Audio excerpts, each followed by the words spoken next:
a des prises de parole de toi qui sont devenues des mèmes. Quand tu dis « je fais des jeunes de parole », c'est devenu un mème. Prenons ça, par exemple, sur ce jeune de parole.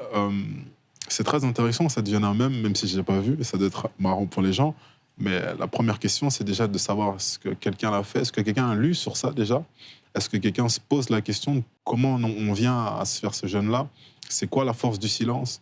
Est-ce que ces mêmes personnes arrivent à rester silencieuses une journée? Juste une journée, ou même 7 heures? Est-ce qu'ils se confrontent déjà tous les jours? Je pense que ce sont des questions que ces personnes-là devraient se poser pour elles-mêmes, pas pour moi.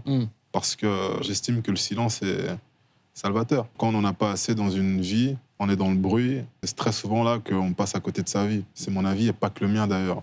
Mais il y a aussi à qui tu t'adresses. Ça fait longtemps que tu t'adresses à d'autres médias, que tu as quitté... Ça, c'est pas mon problème. Ouais.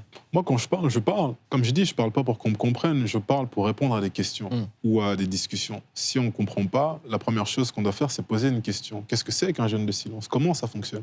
Comme je le dis, les gens ne prennent plus le temps de poser des questions parce qu'ils ne prennent plus le temps d'avoir des silences avant les réponses. Forcément, si tu n'as pas de silence avant une réponse sur une question que tu ne comprends pas, tu vas dire de la merde. Moi, peu importe à qui je parle, si on me pose une question, ben, je réponds.